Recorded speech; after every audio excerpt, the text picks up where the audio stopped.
প্রভুর সমীপে সবাই উপনীত আছি। আমরা পরম প্রেমময় শ্রী শ্রী ঠাকুরকে আমাদের জীবনের কাণ্ডারী হিসেবে গ্রহণ করেছি এবং তার নির্দেশিত পথে চলবার চেষ্টা করছি। আর তারই লীলা মাধুর্য এই প্রচার প্রসারে পরম পূজ্যপাদ শ্রী শ্রী আচার্যদেবের আশীর্বাদ নিয়ে পৃথিবীর বিভিন্ন জায়গা থেকে তার বার্তা পৃথিবীর বিভিন্ন জায়গায় পৌঁছে দেবার জন্য এই ভার্চুয়াল সৎসঙ্গ। আর এই ভার্চুয়াল সৎসঙ্গে প্রতিনিয়ত যুক্ত হয়ে আমাদের জীবনের ভুলগুলি শুধরে নিতে সক্ষম হচ্ছে, কারণ এটি একটি দর্পণ। শ্রী ঠাকুর অর্থাৎ আদর্শ যেমন দর্পণ, অপূর্ব সাথে থেকে আদর্শ, সেই দর্পণের সামনে যখন আমরা দাঁড়াই আমাদের সবকিছু দেখা যায়, ভুল ভ্রান্তি গুলো ধরা পড়ে। তদ্রূপ আমরা এই ভার্চুয়াল সৎসঙ্গে যখন যুক্ত হই তখন আমাদের ভুল ভ্রান্তি গুলো ধরা পড়ে যায়।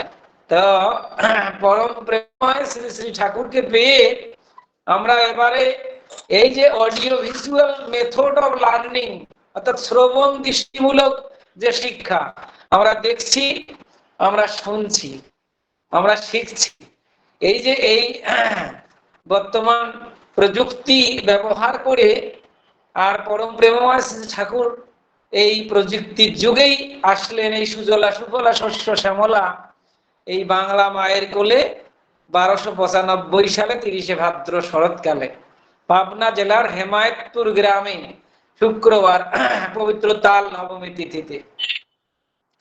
তো তিনি আসার পরে এবারে আমাদের ভিতরে একটা ঐক্যের বাতাবরণ সৃষ্টি হয়েছে। আমরা তাকে পেয়ে এবারে আমরা একটা সংহতিতে অধীরূঢ় হতে পেরেছি।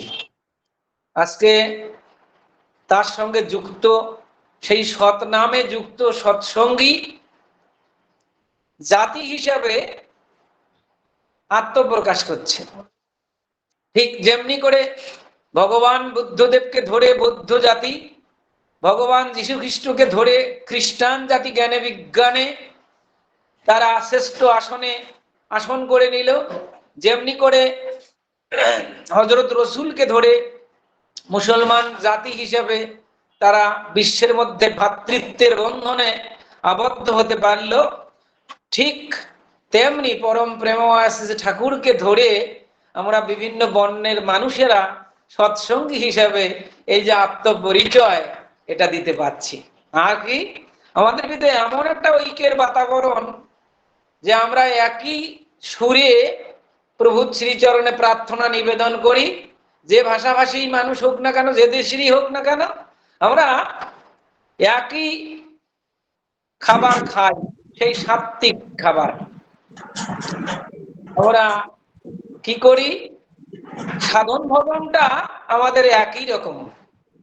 ঠিক আমাদের এলিক্সার অফ লাইফ, জীবনের অমৃত যে দীক্ষা, সেই দীক্ষা আমরা একটা ডেফিনিট নিয়মে আমরা নেই। শ্রী ঠাকুর আমাদেরকে সেই ডেফিনিট নিয়মে আমাদেরকে দীক্ষা গ্রহণের সুযোগ করে দিয়েছেন। বিশ্বের যে কোনো দেশের মানুষেরা একই নিয়মে দীক্ষাটা পায়। বিধায় দীক্ষার মধ্য দিয়ে যে সাধন ভজনটা শিখিয়ে দেন আমাদের অতিরিক্ত দেবতা বৃন্দ, ফলে আমাদের সাধন ভজনও একই, এর কোনো ভিন্নতা নেই। আর আমরা সেই সকালবেলা থানকুনির পাতা খাওয়া, সুখাসনে বসে নাম ধ্যান করা, সবাসনে নাম ধ্যান করা, ঠিক একই মতো। বিধায় আমাদের ভিতরে একটা ঐক্যের বাতাবরণ সৎসঙ্গীদের ভিতরে চলে আসছে। আর পরম প্রেমময় শ্রী ঠাকুর বলেছেন, সব পেয়েছি দেশ হলেই পাবনা। 58 বৎসরের লীলাভূমি তার, তিনি যা দিয়ে গিয়েছেন আমাদেরকে ভরপুর করে দিয়ে গিয়েছেন। আর তার শেষ বাণী হলো, আমাদের হৃদয় যেন একটা সাধন দীপ্ত আসন হয়ে ওঠে তার। আমরা যাতে তাকে হৃদয় রাজ্যে খুঁজি, তার যে শেষ বাণীর মর্মার্থ। এখন কথা হলো যে তিনি আমাদের মানব জীবনকে বিকশিত করবার যা কিছু ঘাটতি খাকতি, যা কিছু সমস্যা, সর্ব সমস্যার সমাধান পরম প্রেমময় শ্রী শ্রী ঠাকুর। তাই তিনি বলেছেন, এবারে যা দিয়ে গেলাম 10 সহস্র বৎসর আর আসতে হবে না। তোমাদের হাতে যে সম্পদ রয়েছে তার কারো হাতে নেই। তিনি সেই সম্পদ আমাদের হাতে দিয়ে গিয়েছেন। আর এত অভ্রান্ত, সাথে সাথে লেখা হয়েছে, সাথে সাথে প্রিন্ট করা হয়েছে, যাতে করে বিকৃতি এর ভিতর ঢুকতে না পারে। তো সেই অভ্রান্ত দিক নির্দেশনা আজকে আমাদেরকে আলোকিত করছে, সমস্ত পৃথিবীবাসীকে আলোকিত করছে। তো যারাই তাকে গ্রহণ করে, তাকে ভালোবাসে, তাকে অন্তরে স্থান দেয়, ঠাকুর তার মধ্যে জেগে ওঠেন, তিনি আলোকিত করেন তাকে। আজকে আমরা পরম প্রেমময় শ্রী শ্রী ঠাকুরকে পেয়ে সেই সম্পদ, সেই ধন এবারে হাতে পেয়েছি। ঠাকুর বলেছেন, তোমাদের হাতে যে ধন রয়েছে তার কারো হাতে নেই। আজকে দেখেন এই বিভীষিকাময় অবস্থা, বর্তমানে কি অশান্তি আর অশান্ত হয়ে উঠেছে পৃথিবী। পরম প্রেমময় শ্রী শ্রী ঠাকুর সেই সময় এসে বললেন, মা মৃয়স্য মা জহি সত্যতে চেত মৃত্যুম বলপয়, মরো না মেরো না, পারো তো মৃত্যুকে অবলুপ্ত করো। শ্রী শ্রী ঠাকুর যখন ছিলেন তখন ওই কেনেডি এবং ক্রুসেভ, অর্থাৎ তাদের মধ্যে একটা যুদ্ধের দামামা কঠিন ভাবে বেজে উঠেছিল। শ্রী ঠাকুর অন্তরে অস্বস্তি বোধ করছেন, তিনি শান্তি পাচ্ছেন না। যাকেই পাচ্ছেন তাকেই এই যুদ্ধের খবরের তিনি জানতে চাচ্ছেন, বারবার রেডিও শুনছেন তিনি। তো তিনি বলতেন যে আমি যদি সেই ক্ষমতা আমার হাতে যদি থাকতো, তাহলে আমি ওই কুরুসেবের পা জড়িয়ে ধরে তাকে অনুরোধ করতাম যে যাতে করে এই ধ্বংসযজ্ঞ পৃথিবীতে সৃষ্টি না করে, এই যুদ্ধ বিগ্রহ যাতে তারা থামায়। কি তার মূল মন্ত্র! অন্যকে বড় করবার, নিজের অহংকে জব্দ করবার কি যে তার মূল মন্ত্র আমরা পেয়েছি। আজকে দেখেন কি বিভীষিকাময় অবস্থা।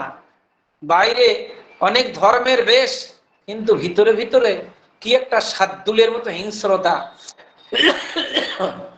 আজকে সমস্ত পৃথিবীবাসীকে আতঙ্কিত করে তুলেছে। ঠিক এমন মুহূর্তেও আমরা পরম প্রেমময় শ্রী ঠাকুরকে অন্তরে স্থান দিয়ে, সেই চির শান্তিদাতা যিনি, সেই চির শান্ত যিনি, তাকে অন্তরে স্থান দিয়ে আমরা কিন্তু শান্তিতে আছি। হাজারো প্রতিকূলতার মধ্য দিয়ে আমরা আলোর সন্ধান কিন্তু পাচ্ছি। আপনারা কতটুকু আমাদের দেশের মতো অতটা উৎকণ্ঠিত নন, কিন্তু আমরা হাজারো প্রতিকূলতার মধ্য দিয়ে কিন্তু হাসতে পাচ্ছি শ্রী ঠাকুরকে পেয়ে। তিনি বলেছেন, সব পেয়েছি, দেশ হলো এই পাবনা। এবারে আজকে দেখেন চারিদিকে কি একটা বর্ণ ভাঙ্গার হিড়িক। আজকে আমাদের এই বর্ণকে ভেঙ্গে একেবারে খান খান করে করবার অনেক রকমের সংগঠনও কাজ করছে। আমাদের এই অপসংস্কৃতি, এই সিনেমা থেকে শুরু করে বহু ধর্মীয় সংগঠনও তারাও ধোয়া তুলছে যে জাতপাত দূর করো, হিন্দু হলে বিয়ে করো। ভাইরাস আমার প্রভু বললেন, সব কাজ করে ঠকে শেখা যায়, বিয়ে করে ঠকে শেখা যায় না। আর এই যে আমাদের মানব জীবনের যে এই ভাইটাল সাবজেক্ট, এর উপরে প্রায় 2000-এর উপরে তিনি ভাগবত বাণী দিলেন, যা অনন্তকাল ধরে আলোকিত করবে পৃথিবীবাসীকে। সত্যি আমাদের এই পরম প্রেমময় শ্রী ঠাকুরের এই আদর্শের সাথে যুক্ত হয়ে অনেক পরিবার দেখেছি, আমরা অনেক পরিবারে গিয়েছি, সেই সীতা সাবিত্রী, সেই জগদ্ধাত্রীর মতো মায়েদের রূপ দেখেছি। দীক্ষা গ্রহণ করে ঠাকুরের নির্দেশিত পথে চলে তাদের ব্যক্তিত্ব কি করে প্রতিষ্ঠিত হয় পৃথিবীর বুকে, কি করে আদর্শ জননী হতে পারে তারা, সে উদাহরণ ভুরি ভুরি আমরা যেখানেই যাচ্ছি শ্রী ঠাকুরের সেই আশার আলো আমরা দেখতে পাচ্ছি।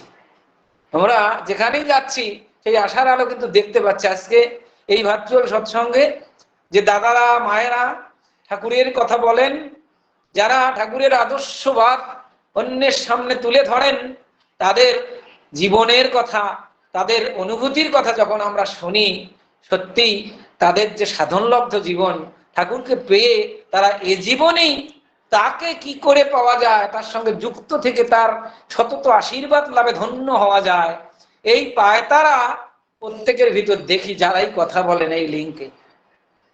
তো পরম প্রেমময় শ্রী শ্রী ঠাকুরকে আমরা পেয়েছি। আমরা এবারে যাতে কোনোভাবেই ভ্রান্তির পথে না ছুটি, শুধুমাত্র এই দীক্ষাটাকে একটা ট্যাবস বা একটা প্রথা হিসাবে যাতে আমরা গ্রহণ না করি। আমরা দীক্ষার মধ্য দিয়ে যা পেয়েছি তার অনুশীলন করব। ঠাকুর বললেন যে গুরুর কাছে দীক্ষা নিয়ে ভাবছো বসে সবই হলো, কিসে তোমার কি বা হবে, নিষ্ঠা সহ যদি না পালো। দীক্ষা নিয়ে নিয়ম মতো চললে তবে হয় উন্নত। দক্ষ হওয়ার উপায় জানায় দীক্ষার তাই এত দাম, কৃতি গুরুর কাছে গিয়ে সার্থক করো দীক্ষা নাম। সেই যুগের শ্রেষ্ঠ মানুষ যিনি, যুগ পুরুষোত্তম যিনি, পুরুষোত্তম মানে পুরুষোত্তমের উত্তম শ্রী শ্রী ঠাকুর। কারণ পূর্ববর্তী পুরুষোত্তমগণ সেই যুগের সময় উপযোগী বিধান মানুষের জন্য দিয়ে গিয়েছিলেন। আর আমরা যে যুগে বসবাস করছি সেই যুগে শ্রী শ্রী ঠাকুর এসে পূর্ববর্তী পুরুষোত্তমের চেয়ে হাজার হাজার গুণ বেশি জ্ঞান, ভক্তি, ভালোবাসা, প্রেম আমাদেরকে দিয়েছেন। তিনি তার প্রেম ডোরে আমাদেরকে বেঁধেছেন। তো আমরা কত বড় ভাগ্যবান। তাই তিনি পুরুষোত্তম। যেমন ইসলাম ধর্মের শেষ নবী রসুলকে বলা হয় সাইয়েদুল মুরসালিন, তার মানে প্রেরিতদের সর্দার, নবীদেরও নবী। পূর্ববর্তী নবীরা নাকি আক্ষেপ করে বলতেন যে আল্লাহ আমাদেরকে নবী না বানিয়ে যদি শেষ নবীর উম্মত বানাতেন তাহলে জীবনটা ধন্য হতো, তাহলে জীবনটা ধন্য হতো। তো আমরা পরম প্রেমময় শ্রী ঠাকুরকে পেয়েছি এবারে, সেই সাইয়েদুল মুরসালিন অর্থাৎ প্রেরিতদের সর্দার অর্থাৎ পুরুষোত্তমের উত্তম হিসেবে এবার তাকে আমরা পেয়েছি। তো আমরা তাকে পেয়ে এবারে যাতে ভ্রান্তির কুহকে না পড়ি, সেটি হলো যেমন রাসূল আক্ষেপ করে বলেছিলেন যে বনি ইসরাইলরা ৭২ কাতারে ভাগ হয়েছিল আর আমার উম্মতরা ৭৩ কাতারে ভাগ হবে। তো ৭৩ কাতারে ভাগ হবে তিনি জেনেছিলেন, বুঝতে পেরেছিলেন, কারণ তিনিই তো ভগবান। সব জানা যান নখ দর্পণে, তিনিই মানুষের ভগবান। তো তিনি আক্ষেপ করে কথাগুলো বলেছিলেন। তাকে জিজ্ঞেস করা হয়েছিল, ইয়া রাসূলুল্লাহ, তাহলে আপনি কোন মতবাদ বাদীর পক্ষে থাকবেন, কার পক্ষে সাফায়াত করবেন, কার পক্ষে ওকালতি করবেন, কারা আপনার সাথে সেই শান্তিময় স্থানে আপনার সঙ্গে অবস্থান করবে? তিনি বলেছিলেন যারা অবিকৃতভাবে আমাকে অনুসরণ করবে, আমার অবর্তমানে যারা আমাকে অবিকৃতভাবে অনুসরণ করে, তাদেরকে যারা অনুসরণ করবে তাদের পক্ষে আমি থাকব, আমি তাদের পক্ষে ওকালতি করব, ছাপায়াত করব তাদের জন্য, তারাই আমার সঙ্গে সেই শান্তিময় স্থানে অবস্থান করবে। ঠিক এমনি লীলা মাধুর্য পরম প্রেমময় শ্রী ঠাকুরের দেখি আমরা।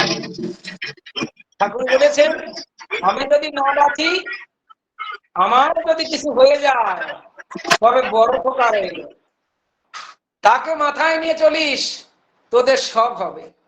ওই অর্গানাইজিং কমিটির মেয়াদকাল শেষ হচ্ছে, তো শ্রী শ্রী ঠাকুরের অভিপ্রায় জানবার জন্য কৃষ্ণপ্রসন্ন ভট্টাচার্যিতে তার কাছে গেলেন।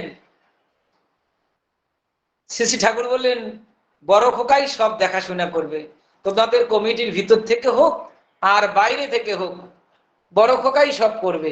পাঞ্জা কে দেবে বড় খোকা, দণ্ড কে দেবে বড় খোকা। তাহলে শ্রী শ্রী ঠাকুর আমাদের চোখে আঙ্গুল দিয়ে দেখিয়ে দিয়ে গেলেন যে আমরা কার সাথে থাকবো। বড় খোকার সাথে থাকা মানেই আমার সাথে থাকা। পরম প্রেমময় শ্রী শ্রী ঠাকুর এই অভয় বার্তা আমাদেরকে দিলেন। আজকে শ্রী শ্রী ঠাকুর চলে যাবার পর সৎসঙ্গের ভিতরেও এই মতবাদ বা ফেরকা, এই ফেরকা কিন্তু ইসলাম ধর্মে যেমন আমাদের সনাতন ধর্মে অর্থাৎ সৎসঙ্গেও এই ফেরকা বা মতবাদ শুরু হয়েছে। আলোর নিচে অন্ধকার। পাবনায় আসবেন, এসে দেখবেন শ্রী শ্রী ঠাকুর অনুকূল চন্দ্র সৎসঙ্গ নামে ঠিক মেন্টাল হাসপাতালের প্রাচীরের পাশেই বড় গেটে, সেখানে ভিতরে ঢুকবেন, শ্রী শ্রী ঠাকুরের সেই বড় বড় প্রতিকৃতি অর্থাৎ ছবি বিলবোর্ডে তারা বাণী দিয়ে দিয়ে দাঁড় করে রেখেছে। আমি আশ্চর্য, প্রিয় পরম যদি আমার কাছে চিরচেতন হয়, তিনি যদি জীবন্ত হন, তাহলে তাকে কি করে আমি রৌদ্রের ভিতর দাঁড় করে রাখি? অনুভূতি ভোতা, অনুভূতি কাজ করছে না। ঠাকুরের ছবিওয়ালা গেঞ্জি, যারা আমরা আচার্য কেন্দ্রিক, শ্রী ঠাকুর এই আচার্য কেন্দ্রিকতা শিখিয়েছেন আমাদেরকে, যাতে আমরা ভ্রান্তির কুহকে না পড়ি। তো আমার ছেলে খুব ছোট, পাবনায় গিয়ে বলতেছে, বাবা আমরা ওই ঠাকুরের ছিলমারা অর্থাৎ ঠাকুর ছাপানো গেঞ্জি পরি না কেন? ও ঠাকুরের গায়ে ঘাম ভরবে তাই না? বলে হ্যাঁ বাবা, হ্যাঁ ঠাকুরের গায়ে ঘাম পড়বে। এই যে ছোট্ট ছেলেটার অনুভূতি আছে, তাদের অনুভূতি নাই। তারা প্রচারে প্রসার, এই যে কমার্শিয়াল পলিসি তাদের। আজকে খুব সাবধান থাকবেন। শ্রী ঠাকুর বলছেন ধর্ম মানে কমন সেন্স, সাধারণ জ্ঞান, কোনটা সত্য কোনটা মিথ্যা, কোনটা ভালো কোনটা মন্দ, কোনটা স্বর্গ কোনটা নরক, এটা চেনা। তো তুমি অধম, তাই বলি আমি উত্তম হইব না কেন? আজকে প্রতিনিয়ত এই কথাগুলি আলোচনা হচ্ছে। প্রতিনিয়ত পরম প্রেমময় শ্রী ঠাকুর, পরম পূজ্যপাদ শ্রী শ্রী আচার্য দেবের লীলা মাধুর্য সংগঠিত হচ্ছে, বড় বড় পর্দায় দেখানো হচ্ছে, সাথে সাথে প্রাচ্য এবং পাশ্চাত্যে ভাইরাল হচ্ছে। এই অটো মানুষ, এই ম্যাজিক মানুষ অদ্যাবধি সেই লীলা করে গোড়ারায় কোন কোন ভাগ্যবান দেখিবারে পায়। তো আমরা সেই ম্যাজিক মানুষ অর্থাৎ শ্রী ঠাকুরের জীবন্ত প্রতিভুকে পেয়ে আর কোথাও যাই না, তাকে ঘিরেই তো বসে থাকি। আশেপাশে কোথায় কি হচ্ছে ওদিকে দেখার আর ফুরসতি পাই না, যে প্রভু আমি তোমারই ইচ্ছা করিব পূর্ণ আমার জীবন মাঝে। পৃথিবী যদি চলে যায় কাঁদিতে কাঁদিতে, আমি একা পড়ে রব উদ্দেশ্য সাধিতে। তোরা যে যা বলিস ভাই, আমার সোনার হরিণ চাই। তো আমি প্রভু এবারে তোমার মুখে হাসি ফোটাবো। তুমি কিসে খুশি হও? আমি কি করলে তুমি অন্তরে ব্যথা পাও না, তোমার মুখ মলিন হয় না, তুমি দুঃখ পাও না, আমি সেই কাজ করব প্রভু। সংসারের প্রত্যেকটি সদস্য, স্বামী স্ত্রী ছেলে মেয়ে সবাই এমনি ভাব নিয়ে, আমাদের যে মূল পিতা, মূল গার্জিয়ান সংসারের, যিনি চালিকা শক্তি পরম প্রেমময় শ্রী ঠাকুর, তার নির্দেশিত পথে চললে সেই বিশ্ব পিতাকে সবাই যদি মানে, তারই ভিতরে একটা ঐক্য সংহতি, একটা ভ্রাতৃত্ব, ইউনিভার্সাল ব্রাদারহুড সেখানে আপনা আপনি প্রতিষ্ঠিত হয়। সবার যদি লক্ষ্য থাকে ওই একের প্রতি, সেথায় এসে দাঁড়ায় হেসে ঐক্য ও সংহতি। একের প্রতি লক্ষ্য, তবেই আসে ঐক্য। এক প্রাণ তার মমত্বতে পরস্পরের সমাবেশ, নিনর অটুট হলেই জানিস একটি দানায় বাঁধবে দেশ। আজকে শ্রী ঠাকুরকে পেয়ে আমরা বিভিন্ন বর্ণের মানুষের মধ্যে কি করে দানা বেঁধে উঠেছি আমরা। আর সেই কাজটি করছেন পরম পূজ্যপাদ শ্রী আচার্যদেব। তার ছেলেরা, তার ভাইয়েরা কি করে সারা পৃথিবীর মানুষ একটা নেটওয়ার্কে আসে। সেই জন অধ্যুষিত এলাকা, সেই বাস টার্মিনাল, রেল স্টেশন, বিমানবন্দর, নৌবন্দর, এমনকি পাহাড় পর্বতে, এমনকি দ্বীপরাজ্যগুলোতেও কি করে শ্রী ঠাকুরকে তারা প্রতিষ্ঠিত করতে পারে, তারই আশীর্বাদ তিনি দেন।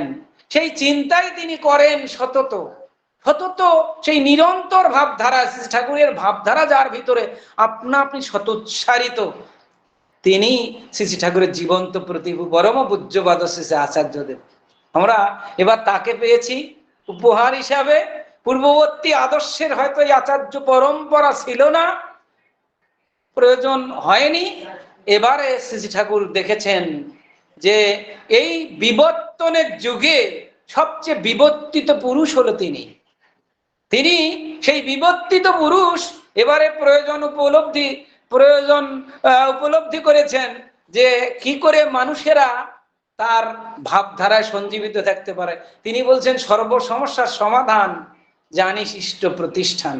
তিনি বলছেন জায়গায় জায়গায় যত বেশি সংখ্যক এই ইষ্ট প্রতিষ্ঠান গড়ে ওঠে, মানুষেরা সেখানে গিয়ে পরস্পরের মধ্যে সেই শিক্ষা দীক্ষা বিয়ে নিয়ে তারা আলোচনা করবে। সেখানে তপবনের শাখা থাকবে, সেখানে ডিসপেন্সারি অর্থাৎ দাতব্য চিকিৎসালয় থাকবে, মানুষেরা সেখানে সব সময় তাদের আনাগোনা থাকবে।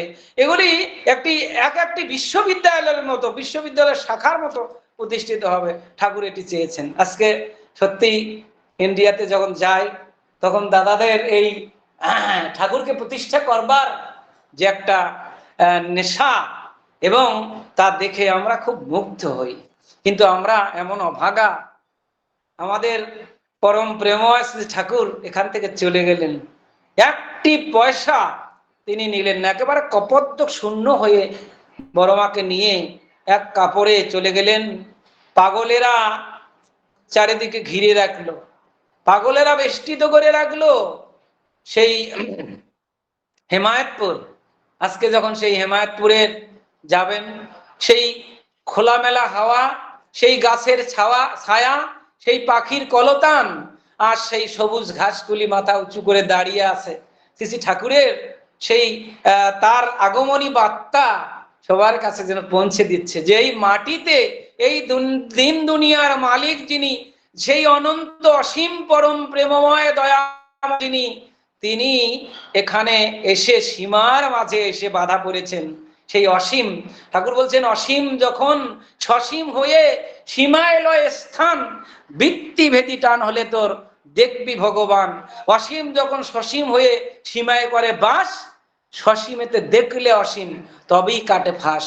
ঠিক এমনি ভাব নিয়ে যখন হেমায়তপুরে ঘুরবেন, কি যে এক আনন্দ আপনাকে পেয়ে বসবে। সেই দ্বিতল থেকে সেই পাগলেরা আপনাদেরকে ডাকবে, হাত নেড়ে নেড়ে ডাকবে, আসুন আসুন, এই যে আমার কাছে আসুন, আমি বাংলার প্রেসিডেন্ট। সত্যি আমার প্রভু তাদেরকে ভালো করবার জন্য, তাদের সেই সুস্থ চেতনা ফিরে দেবার জন্য বাড়িতে রাখতেন, খাওয়াতেন, চিকিৎসা দিতেন, সুস্থ করে তাদেরকে বাড়িতে পাঠিয়ে দিতেন। আমার প্রিয় পরম, আজকে যে মাটির কথা তিনি বলেছেন, তিনি বলছেন যে এই পাবনা সৎসঙ্গ আশ্রম, এটা ভাবতে গেলে আমার মনটা কেমন আনচান করে ওঠে। যে মাটিতে এসব হয়েছে তা পৃথিবীর সামান্য নয়, তা পৃথিবীর মহাতীর্থ। তিনি বলছেন যে মাটি থেকে এসব গজিয়েছে তা কতভাবে কইলাম, শেষ হলো না কোনোদিন, শেষ হবেও না কোনোদিন। এ যে অফুরন্ত, তাই তো একে বলো অমৃত। যে মাটি থেকে এসব ইভল করেছে তা সামান্য নয়, তা পৃথিবীর মহাতীর্থ। তিনি ওই মহাতীর্থে যেতে বলেছেন। প্রতি বৎসর ন্যায্য সমর্থ সংকুলান থাকিলে তোমার ওই প্রিয় পরমের জন্মভূমিতে সশরীরই নত জানু অভিবাদন দিতে কিছুতেই তাচ্ছিল্য করিও না। তো সেখানে তিনি আমাদেরকে যেতে বলেছেন। তো আমরা কি করব? প্রতি বৎসর আমরা সেখানে যাব, গিয়ে তাকে খুঁজে ফিরবো, আমরা আমাদের হৃদয় রাজ্যে খুঁজে ফিরবো। তিনি বলছেন যে ঋত পুরুষোত্তমের লীলাভূমি এবং জন্মভূমি এবং তার তিরোধান ভূমিকে গণশিক্ষার কেন্দ্র করে জনগণের জন্য এটা উন্মুক্ত করে দিতে। আর কি বলছেন, যে গ্রামে তিনি জন্মেছেন বা জন্মিবেন, সেই গ্রামকে দরদি প্রাণের দীপক দোলনে অভিবাদন জানাতে বলছেন। কত কথা তিনি বলেছেন। আমি যে জায়গাটাতে জন্মেছিলাম ওই জায়গায় একটা মনোরম শ্রী মন্দির করবি, অন্য কোথাও করলে সব নষ্ট হবে। প্রতি বৎসর ন্যায্য সমর্থ সংকুলান থাকিলে, কি প্রাচ্য এবং পাশ্চাত্যের হিন্দু মুসলমান বৌদ্ধ খ্রিস্টান জৈন সবার ওখানে মানে হেমায়তপুরে অবাধ প্রবেশাধিকার থাকবে। কোনো রেস্ট্রিকশন, কোনো প্রতিবন্ধকতা আটকাবে না। সেখানে সকল ধর্মের সকল বর্ণের মানুষেরা যাবে, গিয়ে কি পাবে? জীবনের রসদ খুঁজে পাবে। কি করে স্বামী স্ত্রীর সাথে ব্যবহার করবে, কি করে ছেলের প্রতি বাবার দায়িত্ব কি, আর বাবার প্রতি ছেলের দায়িত্ব কি, সবিস্তারে বাংলা ভাষায় যে জীবন বেদ রচনা করেছেন শ্রী শ্রী ঠাকুর, সেই বেদ খুঁজে পাবে সেখানে, যে এই জমিনে আমাদের এই দিন দুনিয়ার মালিক সীমার মাঝে এসে বাধা পড়েছিলেন। আজকের এই শুভ দিনে, সুন্দর দিনে যারা আমার কথা শুনছেন, সবাইকে অনুরোধ করছি, এ জীবনই আমাদেরকে তাকে পেতে হবে। ওই যে রজনীকান্ত সেনের গানে আছে, পাবো জীবনে না হয় মরণে, ঠাকুর মরণে বলতে পারতেন না, এই জীবনই তাকে পাইতে হবে।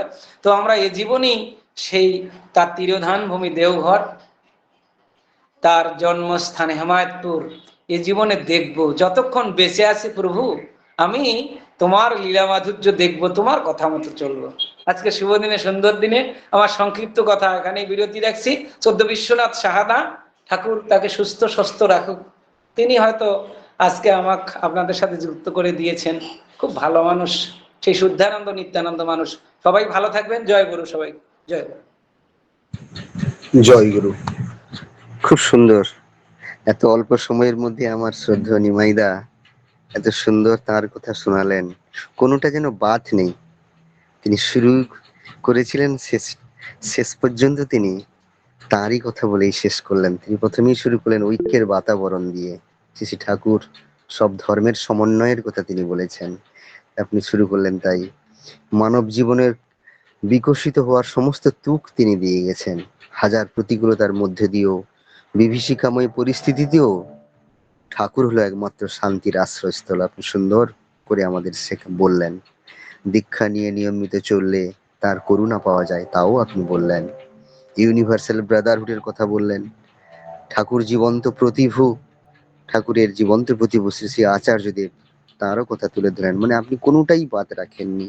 সর্বশেষ হিমায়তপুরের কথা, বিশ্বের সর্বোত্তম তীর্থক্ষেত্র হিমায়তপুর, সেই সেই লীলা ক্ষেত্রেই, সেই ক্ষেত্রেই আপনি আছেন।